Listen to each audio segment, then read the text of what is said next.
building upon that, and given your answer that we need people who are more skilled in equity and have the background necessary to be able to create equitable and inclusive spaces. I'll go into my second question. What materials or resources do you feel are foundational for understanding inequalities in the workplace? And if you could recommend a book, a movie, article, or even a TV show as a starting point to create understanding of inequality or equity in the workplace, what would you recommend? Well, I'll start by pitching a co-edited volume that just came out that I worked on with Dr. Sadali Malaku and Christoph Winkler, and this is really a follow-up to her work, which I also recommend. She wrote a book called "You Don't Look Like a Lawyer" about Black women lawyers and systemic gendered racism, and I think that in that book, she gives very clear writing, very clear examples of how Black women are excluded in subtle ways. And she gives a nice intersectional perspective in comparing the experiences of Black men versus Black women, for example.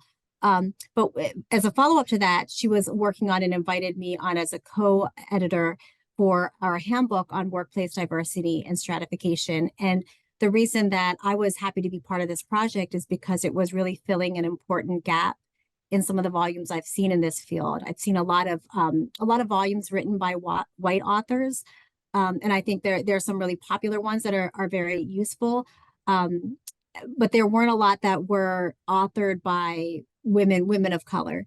And then there were also volumes that were really dense and that I've used in my own classes. They were kind of boring. Like they gave us a lot of the theoretical in summaries of the research, but it didn't have enough like real world examples and research and expertise in that area. So with this co-edited volume, we're addressing both the theoretical and practical issues in race, class, gender, disability justice, queer studies, neurodiversity, and it's from researchers who are leaders in the field in studies that they're conducting and also case studies of nonprofits and different methods and strategies that they've seen that work.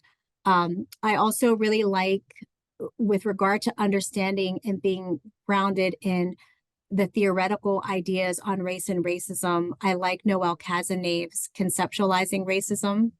And because in particular, I like the concept that he uses in that book of LRA versus LRC, and that is linguistic racial accommodation versus linguistic racial confrontation. And he uses the academic workplace as the key example, but this can certainly be applied elsewhere, where he's talking about the ways in which we reward linguistic racial accommodation, or softer ways of talking about race and racism, and we punish linguistic racial confrontation. And he's arguing that that really holds us back in a lot of ways.